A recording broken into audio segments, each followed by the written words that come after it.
E aí, tudo bem com você? Mais um encontro marcado aqui na TV Alfa, uma TV sem comparação. No programa de hoje, o advogado Ézio Fusco Júnior é o nosso convidado. Vamos falar a respeito do momento que o Brasil está atravessando, momento político, né? Pedido de impeachment da presidente Dilma, processo contra o presidente da Câmara, processo contra o ex-presidente Lula, enfim. O advogado Ézio Fusco Júnior vai dar uma palhinha aqui, dar o seu parecer jurídico de tudo que está acontecendo para que você entenda realmente tudo que está acontecendo no Brasil. Temos os comerciários na TV, tem o chefe Rafinha sempre com uma receita interessante e na segunda parte do programa tem o JP com vídeos interessantes da internet, vídeos engraçados, muito legal, né? Afinal de contas, rir é o melhor remédio, né? Faz bem para a alma, faz bem para a vida, tá bom? É o nosso encontro marcado que está começando.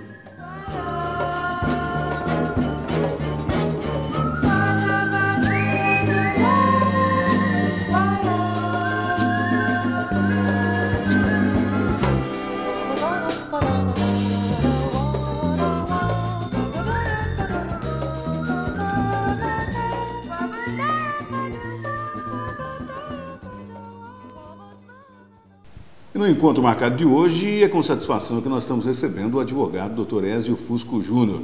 Dr. Ézio, muito obrigado por ter aceito o nosso convite, viu? A satisfação é minha. Bom, Dr. Ézio, nós estamos vivendo uma batalha jurídica no Brasil, um momento político conturbado, impeachment da presidente sendo pedido, nomeação do ex-presidente como ministro, depois liminar, derruba liminar para evitar a nomeação. O momento realmente é conturbado, né, doutor? O momento é conturbado e isso daí já era esperado a partir do momento em que as forças políticas do Brasil não assumem certas posturas e outros não respeitam certos resultados, quer seja de urna, quer seja de decisão do parlamento. Então giram esses impasses porque é cada um em busca de seus interesses, que no fundo, chega a ser a busca pelo poder. Sem dúvida alguma, né? Me parece assim, quem tira a paixão, né, deixa a paixão de lado e olha o que está acontecendo, parece que são o vermelho contra o amarelo, né, e essa briga acirrada e o povo no meio de tudo isso, né, doutor? Exatamente. Dentro dessa análise, cada um tem a sua preferência partidária, claro, posição política. Mas dentro desse nosso bate-papo aqui, vamos tentar fazer de uma forma isenta, apenas expondo a situação político-jurídica que é vigente hoje no país. Vou começar falando do ex-presidente, né? Ele foi, há uma semana atrás, né, quase 2 semanas atrás, ele foi nomeado como ministro da Casa Civil da presidente Dilma. Exato. Né? Nem bem terminou aquele mesmo dia uma liminar também de um juiz, né? Primeiro de juízes de primeira instância, não foi só um. Né? Derrubando essa nomeação. Né? Essas liminares o governo conseguiu reverter em segunda instância, tá, que foram deferidas em primeiro grau, por juízes monocráticos em primeiro grau.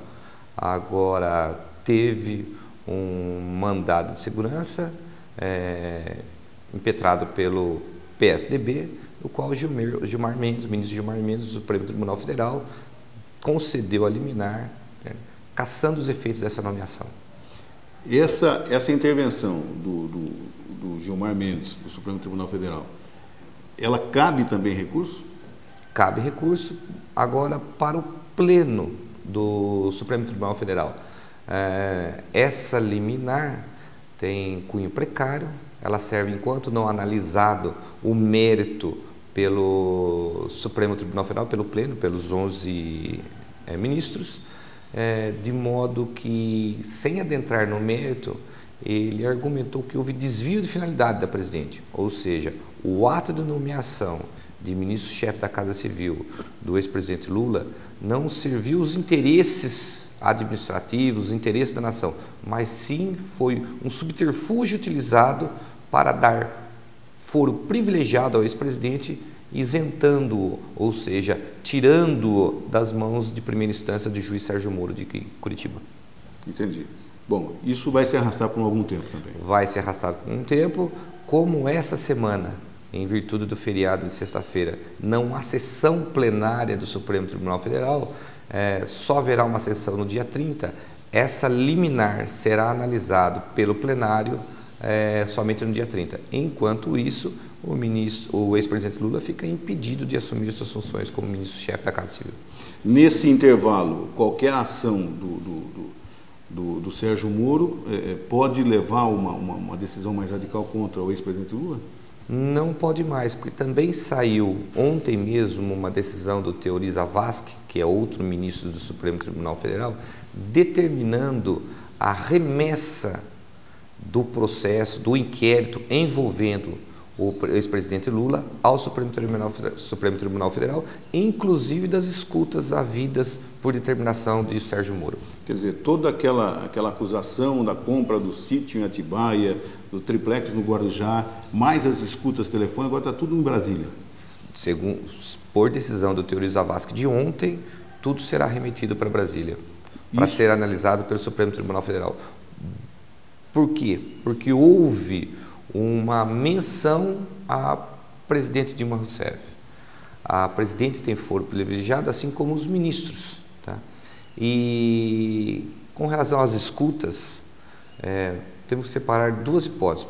Primeiro, não foi determinado o grampo do telefone da presidente, foi determinado o grampo do ex-presidente Lula, que até então não tinha foro privilegiado. Então, ele podia, um juiz de primeira instância, determinar o grampo das escutas telefônicas. Mas esse grampo também atingiu, por tabela, vamos assim dizer, é o que a gente chama de caso fortuito, da presidente Dilma. Ou seja, houve uma conversa entre os dois. Aí, o que deveria ter feito o juiz Sérgio Moro, assim, no momento em que a presidente Dilma se viu envolvida nessa escuta, embora não tenha sido o telefone dela a ser grampeado, ele deveria ter remetido essas escutas ao Supremo Tribunal Federal. Ao invés disso, ele deu publicidade que, ao meu ver, foi errado, juridicamente falando, de modo que agora o Teori Zavascki determinou que, inclusive, essas escutas fossem enviadas para ele. O fato de ele ter dado publicidade a essas escutas, ele pode sofrer algum tipo de punição? Não, porque foi uma decisão judicial. Tá? Um erro injudicando, não um erro improcedente, não houve erro de procedimento do juiz. E essa parte também é controversa, porque existem inúmeros juristas dizendo que ele poderia ter feito isso. E ele não fez isso de ofício, foi atender no requerimento do Ministério Público. Então, o Ministério Público entendeu que deveria haver essa quebra de sigilo e ele determinou. Foi muito bem fundamentado, muito bem justificado. Essa controvérsia vai existir durante um bom tempo. Esse grampo foi autorizado para monitorar conversas do ex-presidente Lula. Quis o destino que a presidente Dilma ligasse para o ex-presidente Lula e ela também fizesse parte do grampo, então. Exatamente. Nós, como cidadãos, eu entendo que nós devemos ter ciência. A lei determina casos específicos em que o processo deve ocorrer em segredo de justiça. Tá? Os processos envolvendo família, por exemplo, menores, divórcios, os casos de família, a lei determina que devam ocorrer em segredo de justiça. Mas o juiz pode decretar outros casos de sigilo processual quando houver perigo, houver uma justificativa plausível. Nesse caso, não há essa justificativa plausível. A lei determina esse sigilo em relação ao presidente, que pode ser cassado, esse sigilo, pelo Supremo Tribunal Federal. Então, essa é a controvérsia havida agora, onde está tendo muita reclamação por parte da situação do PT, principalmente. Quer dizer, para o pessoal poder entender, se o juiz houvesse solicitado ao Supremo Tribunal Federal o grampo da presidente Dilma, ele ia ter que aguardar uma decisão do Supremo. Exatamente. Mas não corria o risco de se vazar essa informação? Pode correr o risco, mas é o que diz a lei, né?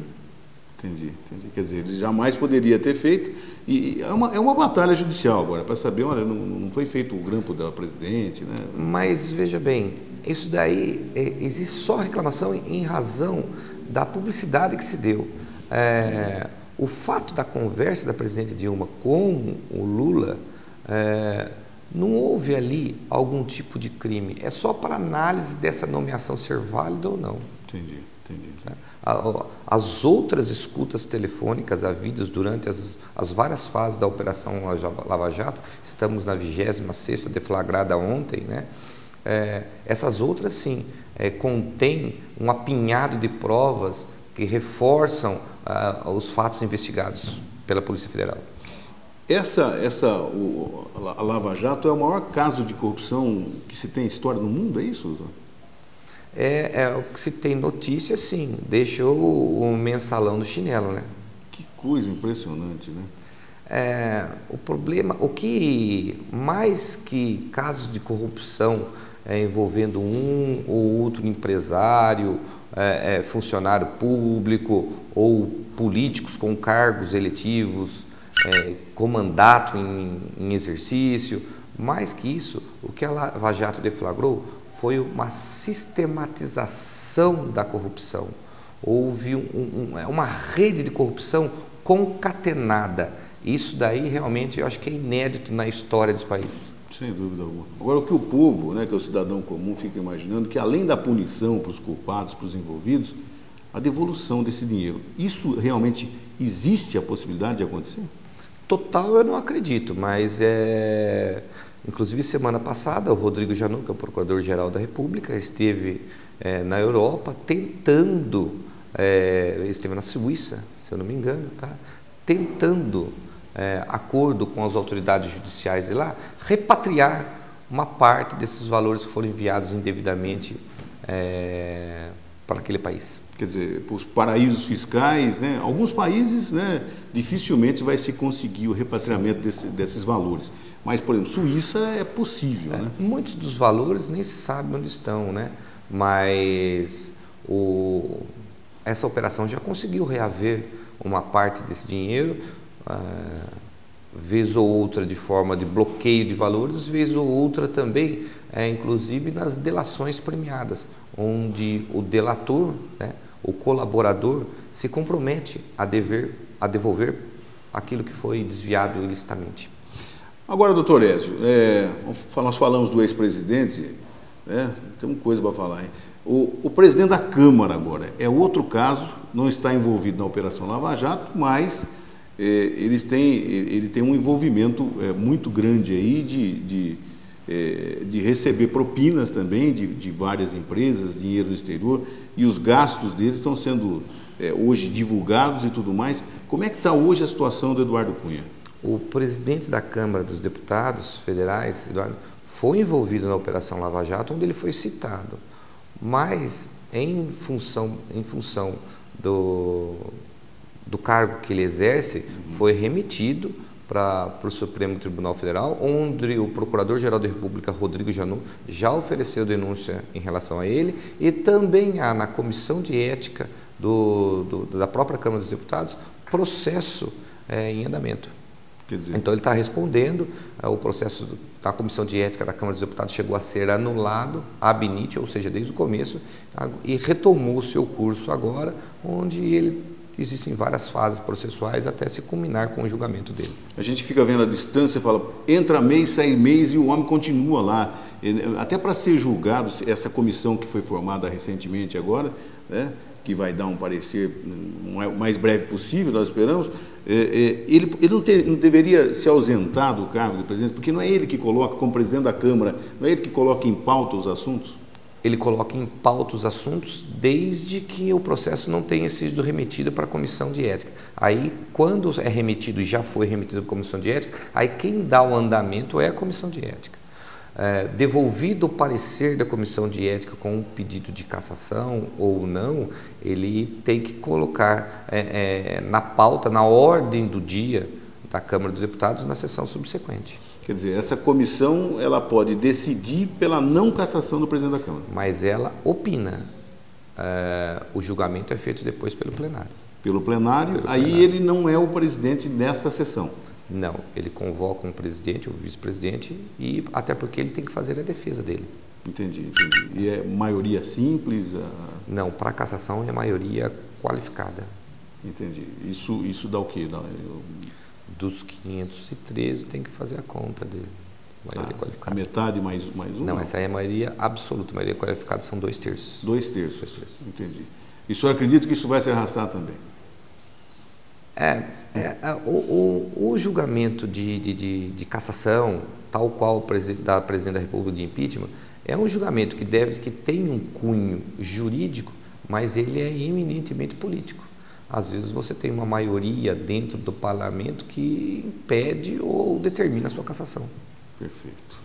Bom, nós estamos conversando com o Dr. Ézio Fusco Júnior aqui no Encontro Marcado, falando da situação política no Brasil, né, a situação jurídica envolvendo o ex-presidente Lula, o presidente da Câmara Federal, a presidente Dilma, e a gente vai continuar com esse bate-papo daqui a pouquinho, depois do nosso apoio cultural. E aí, JP, o que nós vamos ter na segunda parte do Encontro Marcado? Fala aí, JP. E na segunda parte do Encontro Marcado, eu, JP, vou estar trazendo vídeos como esse aqui, ó.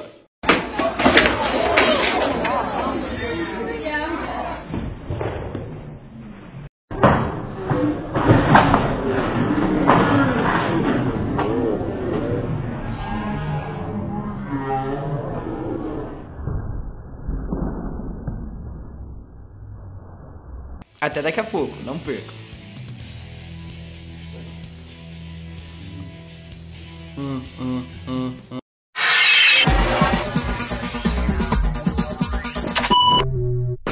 Nossa Casa Restaurante, desde 1988, self-service por quilo, saladas, massas, comida deliciosa para você voltar sempre. Quartas e sábados, deliciosa feijoada e também as deliciosas sobremesas da Nossa Casa Restaurante, funcionando de terça a domingo, das 11 às 15 horas. Grande espaço, entrega de marmitex, Nossa Casa Restaurante, Rua Curuzu 359, telefone 3882-4800.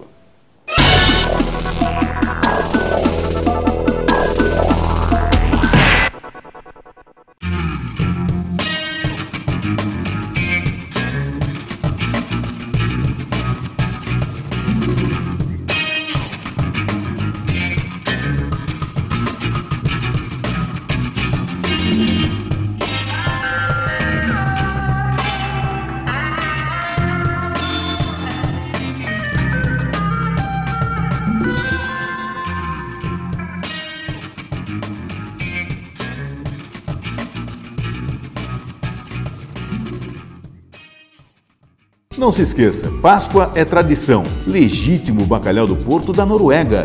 Bacalhau desfiado, bacalhau dessalgado, filé de salmão, vinhos e azeites. O Zé do Queijo tem cestas e kits de Páscoa a partir de R$ 25,00. Zé do Queijo, telefone 3811-2500. Churrascaria Tabajara, especializada em rodízio de carnes, completa mesa de frios e saladas, pratos quentes, ambiente climatizado, amplo estacionamento. Churrascaria Tabajara, você tem um espaço para eventos muito grande, para festas de casamentos e confraternizações. Churrascaria Tabajara, desde 1989 em Botucatu. Churrascaria Tabajara, Rua Capitão José Paes de Almeida, número 100, telefone 3882-3331. É a Tabajara.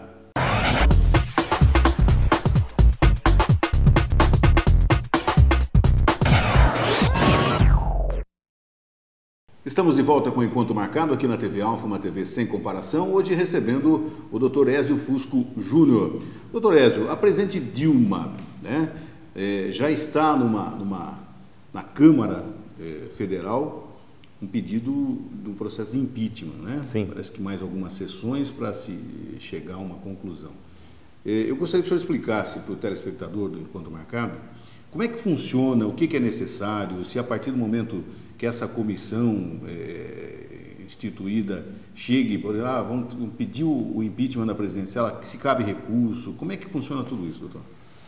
O rito processual do impeachment foi definido, inclusive, em julgamento recente pelo Supremo Tribunal Federal. O Supremo Tribunal Federal, em acórdão lavrado pelo ministro Barroso, decidiu o seguinte, que após o recebimento da denúncia feita por 3 advogados, deveria-se, e já foi feito isso, formar uma comissão de deputados federais. Foi formada essa comissão, respeitado a proporcionalidade dos partidos existentes na Câmara dos Deputados, né, de 60 e poucos deputados. Com isso, eleitos presidente e relator, a presidente Dilma foi notificada para apresentar sua defesa prévia. Ela tem 10 sessões da Câmara dos Deputados para apresentar essa defesa prévia. E nesse ponto, o Eduardo Cunha, como presidente da Câmara dos Deputados, inclusive tem acelerado essas sessões. Eu não me lembro de ter visto sessão da Câmara dos Deputados numa sexta-feira. E ele acabou sempre vazio. Na quinta-feira, de terça a quinta. Semana passada ele abriu sessão exatamente para começar a contar esse prazo de 10 sessões de prazo de defesa prévia da presidente Dilma. Com a apresentação dessa defesa prévia, a comissão se reúne e tem o prazo de 5 sessões para emitir um parecer.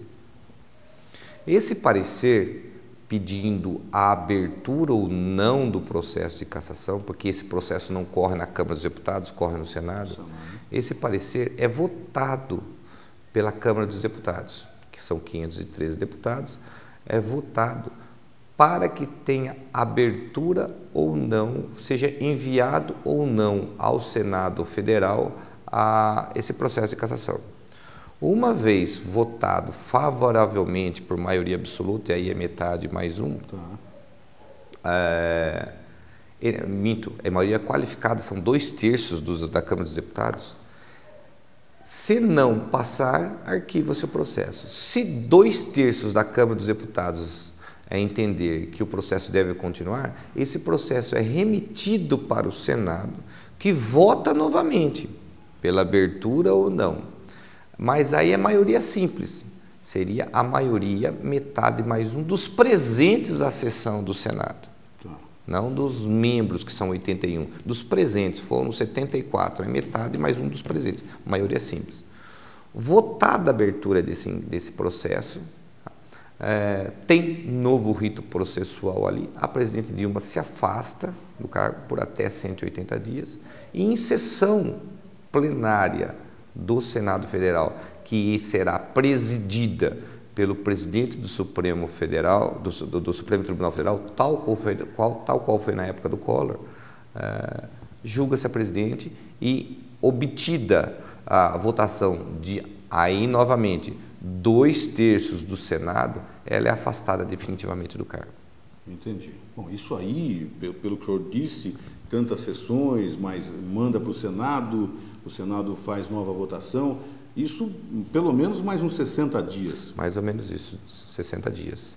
Como na Câmara dos Deputados o presidente tem tentado adiantar os trabalhos, dar celeridade a esse rito, de 45 a 60 dias, eu acho que a presidente Dilma será julgada.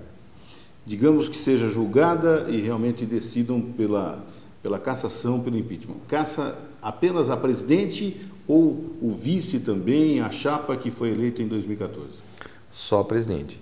Existe 2 ações correndo no TSE, no Tribunal Superior Eleitoral, de iniciativa do PSDB, pedindo a cassação da chapa formada pela presidente Dilma em razão de abuso de poder econômico nas eleições de 2014.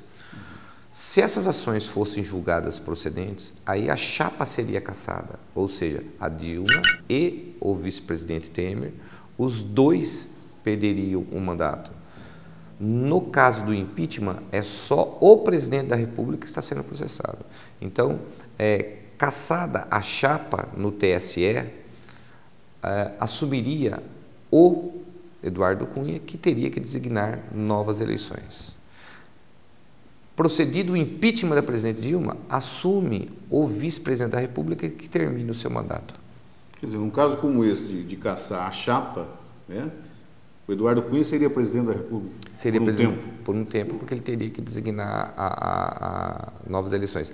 A ordem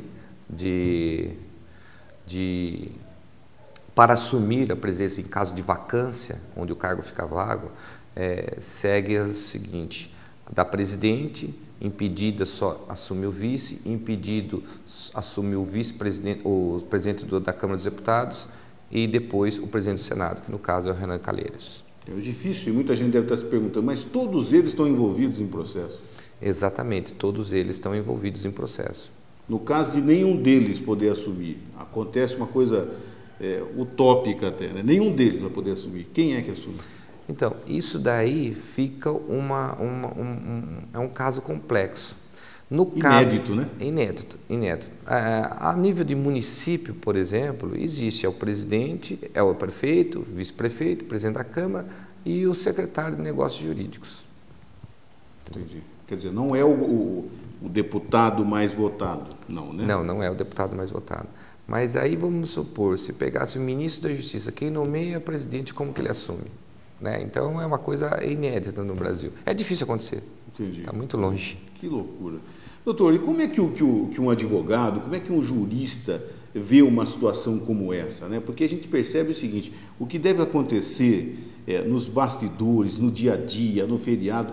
Aliás, dizem que desde quando a presidente assumiu, dia 2 de janeiro, a partir do dia 2 de janeiro, começou-se uma batalha jurídica interminável que está se arrastando por um ano e meio, né?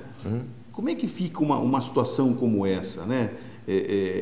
As batalhas jurídicas, elas acontecem diariamente, né? Eu acho que as instituições democráticas do país, elas estão bem enraizadas. Se tratando de justiça, tirando a morosidade que existe na justiça brasileira, eu acho que a nível de Brasília, os processos são conduzidos com uma celeridade que impede que essa insegurança jurídica enraize no seio da sociedade.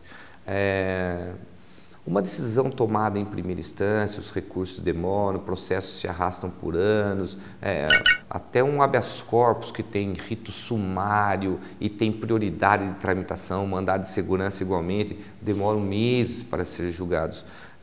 Se tratando do Supremo Tribunal Federal e envolvendo questões dessa natureza, nós temos acompanhado que em questão de horas e dias as decisões são tomadas. Isso impede que uma decisão reputada de ilegal ou injusta se perpetue no tempo, de modo a causar prejuízo irreparável a uma das partes.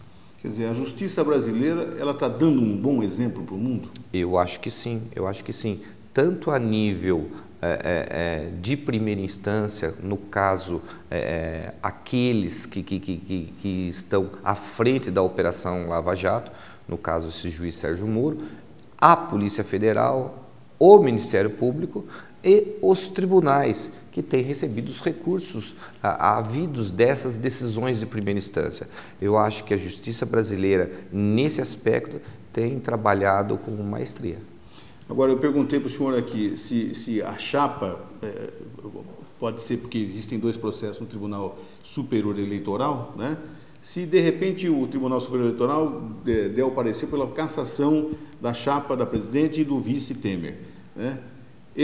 Novas eleições serão marcadas? Seriam marcadas novas eleições. Em que período? Em quanto tempo, mais ou menos? 90 dias. 90 dias? 90 dias. Dizer, existe uma divergência jurídica, se passar o prazo de 2 anos, termina o mandato, mas a lei nova determina que tem que ser marcada a eleição. Mesmo que passasse 3 anos, alguma coisa?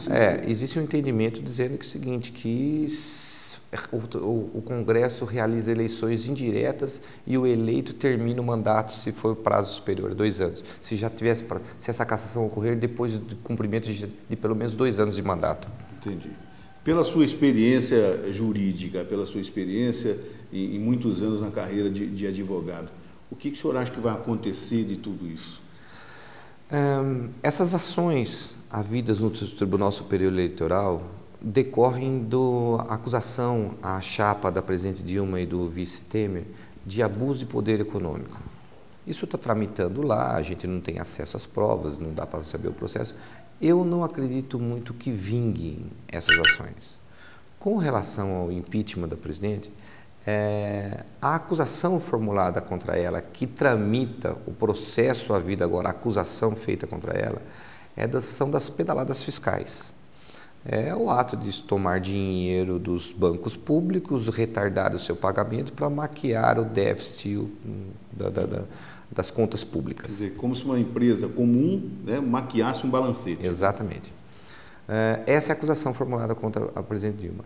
Mas acusações graves também foram feitas pela delação premiada do Delcídio Amaral, onde ele relata que ela sabia, tinha plena ciência e se aproveitou dos desvios feitos na Petrobras, inclusive para a sua própria campanha, porque esses desvios eram direcionados prioritariamente para campanhas do PT. Então ele faz acusações graves contra ela e contra o ex-presidente, dizendo que o Lula foi o mentor desses atos investigados pela Lava Jato e que ela, ciente de tudo, ou seja, ela tinha o domínio do fato, se aproveitou dessas irregularidades.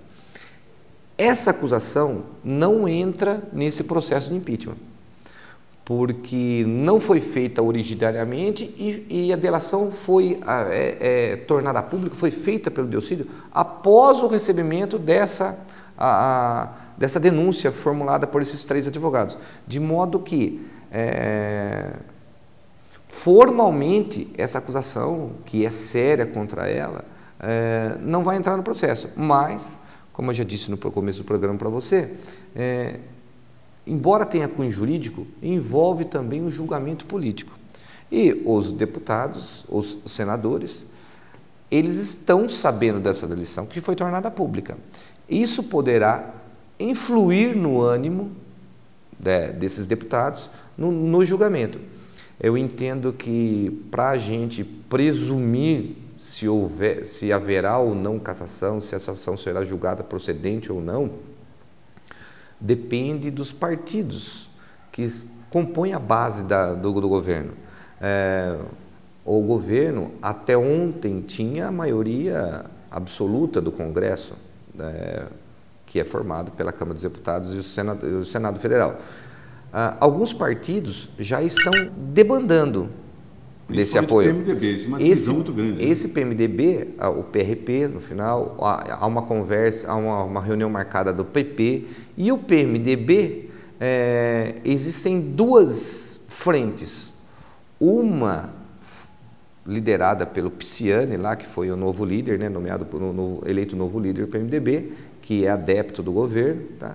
Que entende que o PMDB deve permanecer no barco da presidente. E outra ala, liderada pelo Eduardo Cunha e pelo próprio vice-presidente da República, Michel Temer, que tem interesse até na cassação da Dilma, entende que o PMDB deve desembarcar do apoio ao presidente Dilma.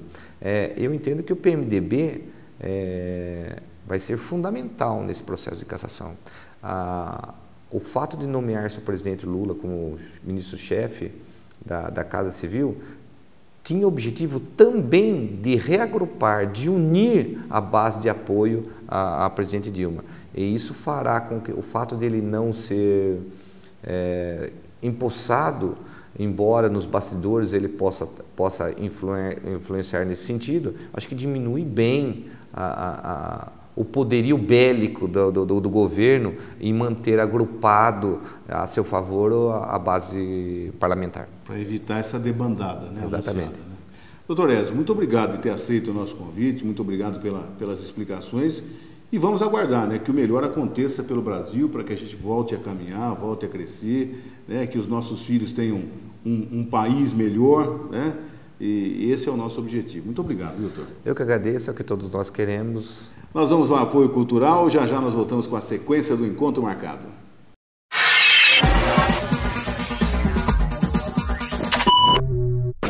Nossa Casa Restaurante, desde 1988, self-service por quilo, saladas, massas, comida deliciosa para você voltar sempre. Quartas e sábados, deliciosa feijoada e também as deliciosas sobremesas da Nossa Casa Restaurante. funcionando de terça a domingo, das 11 às 15 horas. Grande espaço, entrega de marmitex, Nossa Casa Restaurante, Rua Curuzu 359, telefone 3882-4800.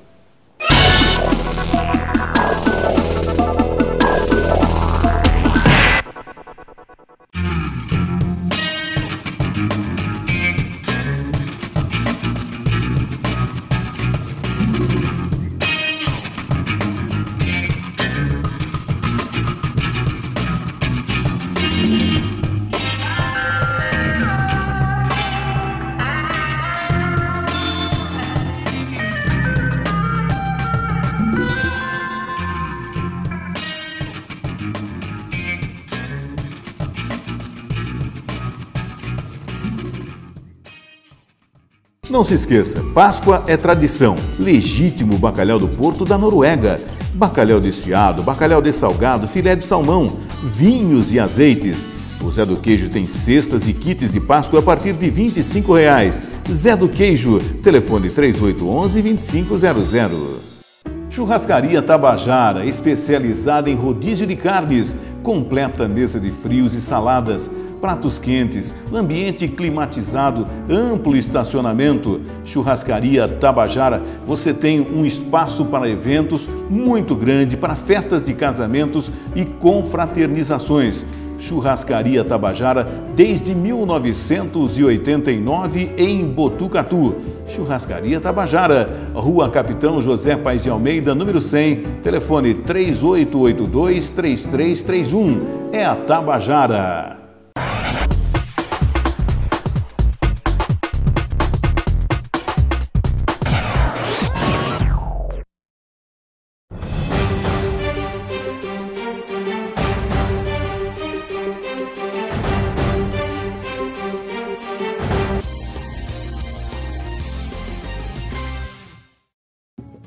A federação teve sua fundação em 1939, fruto de movimento iniciado 2 anos antes por entidades sociais comerciárias que atuavam nas cidades de São Paulo e Santos. Mas somente em 1940 adquiriu a fisionomia institucional que permanece até hoje, a partir da fusão com a Federação dos Trabalhadores no Comércio do Estado de São Paulo. O reconhecimento pelo então Ministério do Trabalho, Indústria e Comércio foi em 1942. A entidade tem 68 sindicatos filiados. Desde 2008, é conhecida como FEComerciários e é liderada pelo presidente Luiz Carlos Mota, um presidente preocupado, acima de tudo, com o bem-estar dos trabalhadores e seus familiares. Um fator muito importante na vida dos associados e de sua família é o lazer. Momentos de diversão garantem o bem-estar e uma semana de trabalho produtiva. Por isso é que os centros de lazer dos comerciários contam com uma infraestrutura moderna para que você e sua família possam descansar com muito conforto. A Federação dos Comerciários do Estado de São Paulo possui atualmente 2 modernos e aconchegantes centros de lazer. Um é a Estância Turística de Avaré, com instalações para lá de confortáveis para receber os associados. E o outro é em Praia Grande. Aqui são realizados eventos como a Copa Estadual de Futsal, momento de integração e confraternização, o Miss Comerciária Paulista, que revela a beleza feminina, encontros para discussão de temas importantes como a valorização da mulher, e grandes decisões como o Congresso Sindical Comerciário, palco há mais de 20 anos das maiores conquistas da categoria. Bom, já falamos das ações da Federação para trazer qualidade de vida não apenas no trabalho, mas também na vida do comerciário como pessoa e cidadão. E para completar, a FEComerciários também atua fortemente nas questões sociais da comunidade, promovendo e apoiando ideias e intervenções que busquem a inclusão de pessoas com necessidades especiais no mercado de trabalho, erradicação do trabalho infantil, combate à exploração sexual e tráfico de mulheres, crianças e adolescentes. Essa é a FEComerciários, uma entidade que não para de trabalhar para que a vida dos comerciários do estado de São Paulo não deixe nunca de melhorar. É com muito orgulho e satisfação que venho a vocês mostrar um pouco do grande compromisso que a Federação dos Comerciários do Estado de São Paulo tem com cada um de seus 68 sindicatos filiados. Um trabalho sério, ininterrupto, que não poupa esforços para que nossa categoria receba cada vez mais o reconhecimento e valorização que merece. Contem comigo, contem com a FEComerciário.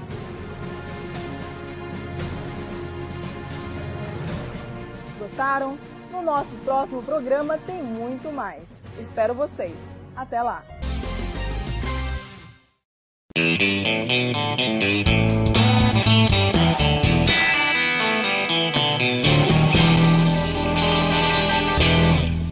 Olá, meus amigos, tudo bem? Sejam bem-vindos mais uma vez aqui com o chefe Rafinha no Encontro na Cozinha. Maravilha! Então, hoje nós vamos passar uma receita maravilhosa, porque tá chegando a Páscoa, essa época, né, do ano que o pessoal foge um pouco das carnes vermelhas e procuram mais os peixes e frutos do mar, certo? Então, tem muita coisa bacana pra gente fazer além da carne vermelha, do frango, nessa parte de peixes e frutos do mar. O pessoal geralmente nessa época costuma fazer o bacalhau, a bacalhoada, né? Hoje eu vou passar uma receita um pouquinho diferente, uma variação do bacalhau, que é o bacalhau cremoso. Essa é uma delícia mesmo. Vamos ver como que fica essa receita? Bacalhau cremoso. Ingredientes: 200 gramas de bacalhau já demolhado, dessalgado e desfiado, 50 gramas de farinha de trigo, 2 colheres de manteiga, uma caixinha de creme de leite, queijo parmesão ralado a gosto, batata palha para finalizar, meia cebola picada, 2 dentes de alhos picado, 5 colheres de azeite. Modo de preparo: em uma frigideira aquecida, acrescentar o azeite, o alho, a cebola picada e refogar. Na sequência, acrescentar o bacalhau desfiado, refogar e reservar à parte. Em um liquidificador, colocar o leite, a farinha de trigo, o ovo, a manteiga e o creme de leite. Bater levemente até que fique homogêneo. Untar uma assadeira com manteiga, misturar o bacalhau refogado com o creme e despejar na bandeja. Levar para assar por 45 minutos. Retirar do fogo, acrescentar o parmesão, a batata palha e levar por mais 5 a 10 minutos para gratinar. Está pronto para servir.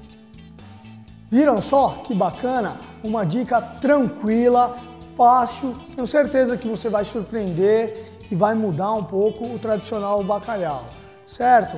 É uma receita cremosa aí para sua Páscoa, para você fazer para sua família, para os seus amigos e surpreender. A dica é na hora da montagem. O bacalhau sempre por baixo, certo? Depois vem o creme. Por último, você vai finalizar com a batata palha depois de assado. Isso que vai dar aquela crocância, certo? Finalizou com azeite na hora de servir, não tem erro, certo? De acompanhamento, pode usar uma batata, um arroz branco, uma saladinha, aí é na sua preferência. Maravilha! É isso aí. Bacalhau cremoso, só aqui.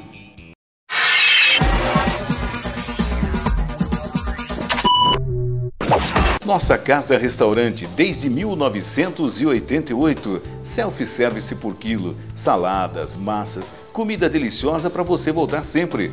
Quartas e sábados, deliciosa feijoada e também as deliciosas sobremesas da Nossa Casa Restaurante, funcionando de terça a domingo, das 11 às 15 horas. Grande espaço, entrega de marmitex. Nossa Casa Restaurante, Rua Curuzu 359, telefone 3882-4800.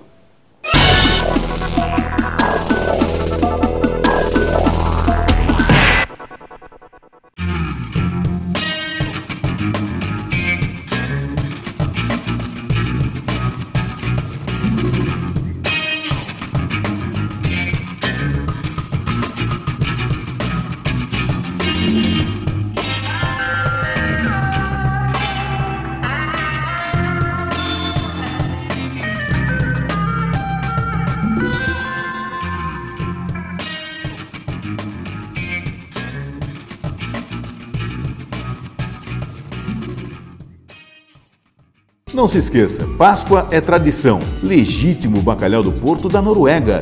Bacalhau desfiado, bacalhau dessalgado, filé de salmão, vinhos e azeites. O Zé do Queijo tem cestas e kits de Páscoa a partir de R$ 25,00. Zé do Queijo, telefone 3811-2500.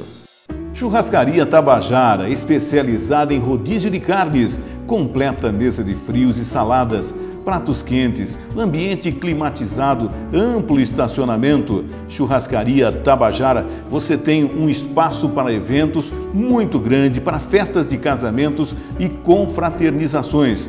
Churrascaria Tabajara, desde 1989 em Botucatu. Churrascaria Tabajara, Rua Capitão José Paes de Almeida, número 100, telefone 3882-3331. É a Tabajara.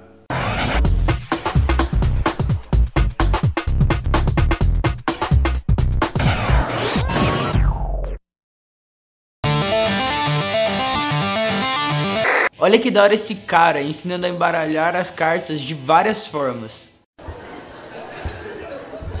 Oh, embaralha com fere. Olha que legal como ela embaralha. Essa embaralhada tem um nome, sabia? Tem um... Brasileira, chama-se. É. Brasileira, é do truco. É do truco, não sabia? Não? Conhece a americana? Ó, americana. Indiana, ó, indiana. Italiana.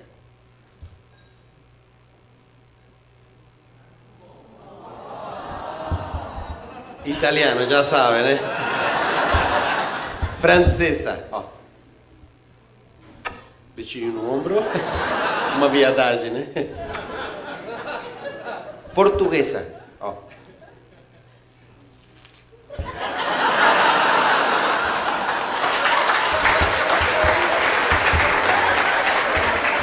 Obrigado. Mas? Argentina. Muito barulho não faz. Ó, colombiana.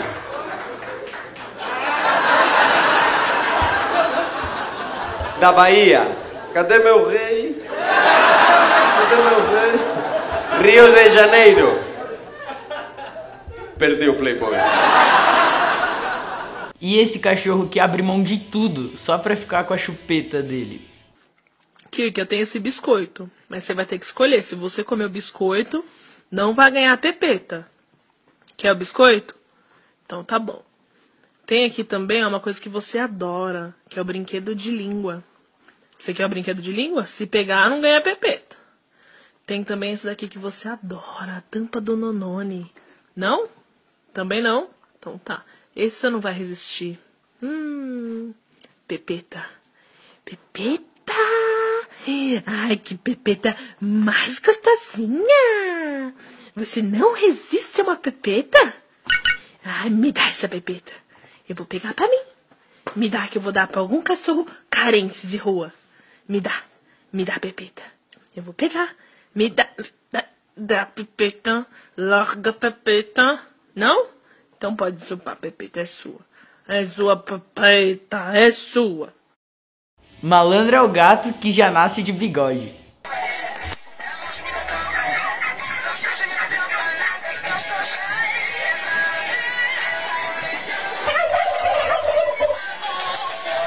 Eu acho que esse cara tá com um pouquinho de pressa.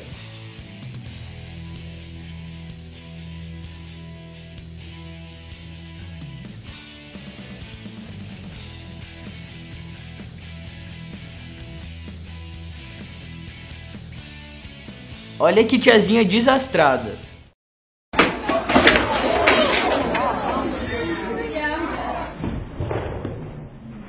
O tombo foi tão legal que é melhor ser visto em câmera lenta, né?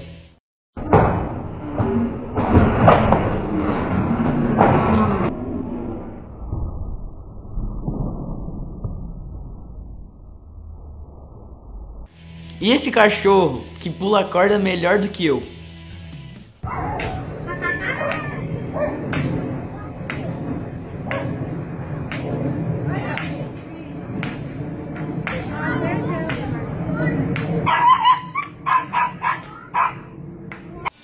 não sei qual é esse animal, mas uma coisa que eu sei sobre ele é que ele adora estourar bolhas de sabão. Pop bubbles, pop, pop, pop the bubbles, pop him, pop, good girl, get him, good girl, pop him, pop, yeah. Olha a onda, olha a onda. Olha a onda agora, Rodando. Cuidado, Rodando, cuidado, Rodando. Segura, segura. Olha o que esse cara consegue fazer com a moto.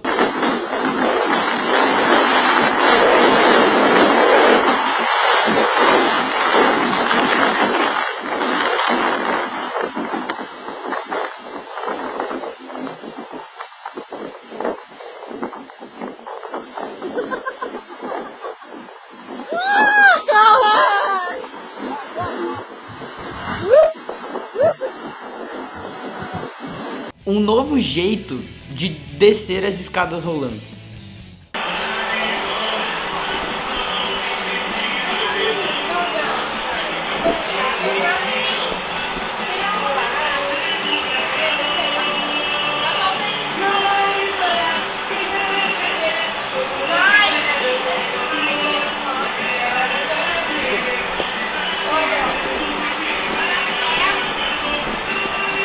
Toma essa, Luciano Huck. Ela é professora de língua portuguesa, quer dizer que você é boa de língua mesmo? De língua portuguesa. Então. Me especializando, tentando aprender outras línguas. Então fala pra mim, papibaquígrafo. Papibaquígrafo. Não, você não entendeu. É papibaquígrafo. Papibaquígrafo. Oh! No ninho de mafagafos tinham 3 mafagafinhos. Quem os desmafagafaram será um grande desmafagafador. Ah, Luciano, eu sou professora de língua portuguesa, não sou fonoaudióloga. É verdade, tem sentido. Foi descoberto um novo tipo de dinossauro. O nome dele é Tramposaurus Rex. Tramposaurus Rex.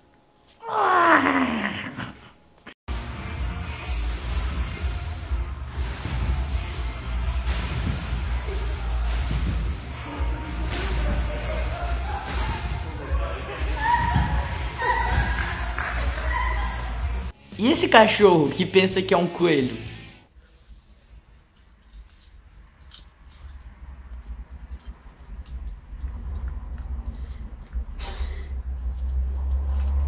Você gosta de maçã? Então toma.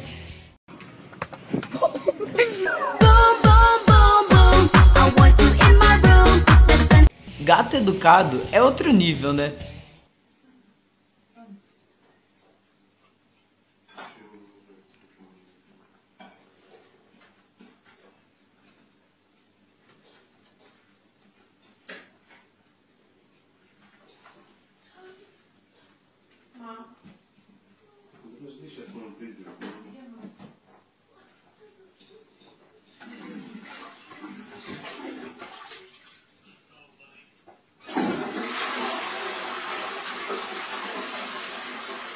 Eu acho melhor não usar o celular na aula dessa professora.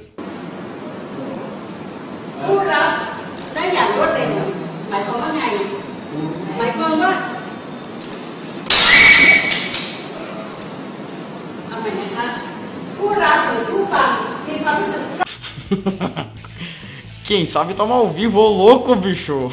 Pedrão, afinal, o que aconteceu quando esse penteiro do teu pai foi ver você numa apresentação na escola onde você estuda? O que aconteceu? Antes de tudo, pentelho nada. Antes de tudo, pentelho nada, tá? Ele apareceu do lado, por cima, por baixo, de jeito que ele entrou lá, que nem vocês aqui? Não, ele apareceu normal, né? Ele é um ser humano, que nem a gente. Não, ele apareceu normal, né? Ele é um ser humano, que nem a gente. Olha, bicho, porque eu não sabia que era assim, meu. Então... Olha esse cachorro cão de guarda. João. Acorda, João, acorda. João. Espera. João. João, acorda.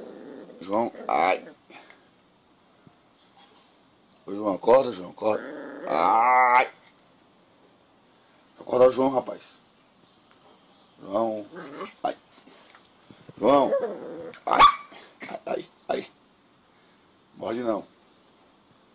João. Ai. João. Ai.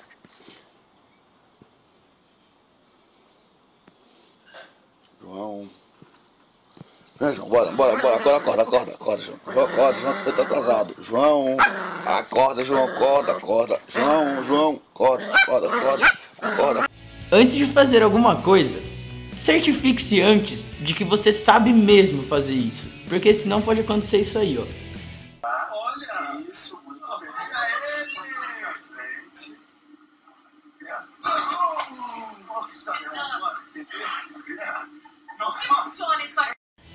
Tome muito cuidado antes de soltar um pum.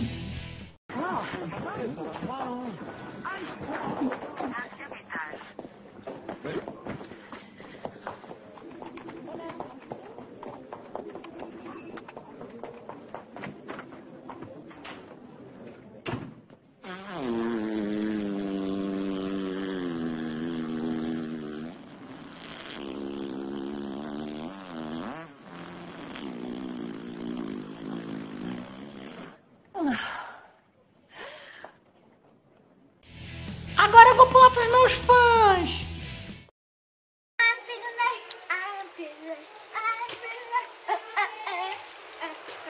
E agora eu vou pular pros meus fãs. Pois é, e nós chegamos ao final do programa. Espero que você tenha gostado, viu? Você pode acompanhar também no Facebook os comentários do programa. Curta, compartilhe, né? Encontro marcado também no Facebook. No site da tvalfa.com.br, este e outros programas você assiste também. Uma boa semana para você que está fora de Botucatu, né? Curta bem o feriado, tá? Com muita saúde, com muita paz, com muito amor. Até a semana que vem. Tchau, gente.